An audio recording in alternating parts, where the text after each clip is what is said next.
Hi my dear friends, welcome to our channel. எல்லோரும் நல்லா இருக்கிறீங்களா? இந்த நாள் உங்களுக்கு இனிய நாளாக அமைய நம்முடைய சேனலின் சார்பாக வாழ்த்துக்கள். இன்றைக்கும் உங்கள் எல்லாருக்குமே ரொம்ப ரொம்ப பிடிச்ச ஒரு சூப்பர்வான வீடியோவோடு தான் நான் உங்கள் கூட வந்திருக்கிறேன். என்ன வீடியோ உங்களுக்கே தெரிஞ்சிருக்கும் இல்லையா? Yes my dear friends, beach video தான். இந்த வீடியோ உண்மையிலே ரொம்ப ரொம்ப சூப்பராக இருக்கும். நீங்கள் பார்த்தீங்கன்னா நிச்சயமாக உங்களுக்கு ரொம்ப என்டர்டெயின்மெண்ட்டாக இருக்கும். நாங்கள் இந்த பீச்சுக்கு போகும்போது கால் தடங்கள் அந்த பீச்சோட மணலில் பதிந்தது, அதுக்கப்புறம் குழி தோண்டி அந்த தண்ணீர் அலை நீர் இருக்கு இல்லையா, அது அந்த குழியில் மூழ்கிறது அப்படின்னு சொல்லிட்டு வித்தியாசமாக நாங்கள் வீடியோஸ் எடுத்தோம்.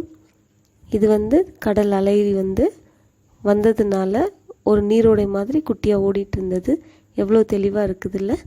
இந்த மண்களை பாருங்கள், அலையோட அந்த ஷேப்க்கு ஏற்றாப்புல இந்த மண்ணும் இருக்குது. இது எல்லாமே ரொம்ப சூப்பராக இருக்கும். நீங்கள் இந்த வீடியோ ஃபுல்லாக பார்த்தீங்கன்னா நீங்களும் அந்த கடற்கரைக்கு எங்களோட கூட என்ஜாய் பண்ணலாம். அதனால் இந்த வீடியோ ஃபுல்லாக பாருங்கள். இந்த வீடியோ உங்களுக்கு பிடிச்சிருந்தா லைக் பண்ணுங்கள், ஷேர் பண்ணுங்கள், கமெண்ட் பண்ணுங்கள், சப்ஸ்கிரைப் பண்ணுங்கள். இன்னும் வருகின்ற காலங்களில் நிறைய இன்ட்ரெஸ்டிங்கான வீடியோஸோடு நான் உங்களை சந்திக்கிறேன். தேங்க்யூ, பாய் பாய்.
என்ன ஃப்ரெண்ட்ஸ், இந்த வீடியோ பார்த்து ரொம்ப சந்தோஷம் அடைஞ்சிங்களா?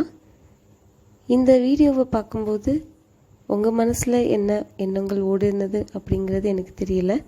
ஆனால் இந்த கடல் அலைகள் எல்லாத்தையும் நம்ம பார்த்தோம் அப்படின்னா, இந்த கடல் அலைகளுக்குன்னு சொல்லிட்டு ஒரு எல்லையை நிர்ணயித்த தேவனை நாம் துதிக்க வேண்டும் அப்படிங்கிறது மட்டும்தான் என்னோட தாட்டாக இருந்தது.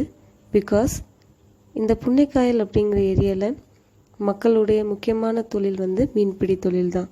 எல்லா மக்களுமே கடற்கரைக்கு மிக அருகில் தான் இருக்கிறாங்க. ஆனாலும் இந்த கடலினால் எந்த தொந்தரவும் அவங்களுக்கு இல்லை. காரணம், தேவன் இதை ஞானமாய் உண்டாக்கியிருக்கிறாங்க. அதனால் மக்களும் சந்தோஷமாக வாழ்ந்துட்டுருக்குறாங்க. இன்றைக்கும் இயற்கையை பார்க்குற நம்ம எல்லாருமே கடவுளின் ஞானத்தை பார்த்து நாம் அவரை துதிக்க வேண்டும் என்பது தான் என்னுடைய முக்கியமான வேண்டுகோள். இந்த வீடியோ உங்களுக்கு பிடித்திருந்தால் லைக் பண்ணுங்கள், ஷேர் பண்ணுங்கள், கமெண்ட் பண்ணுங்கள். Thank you so much.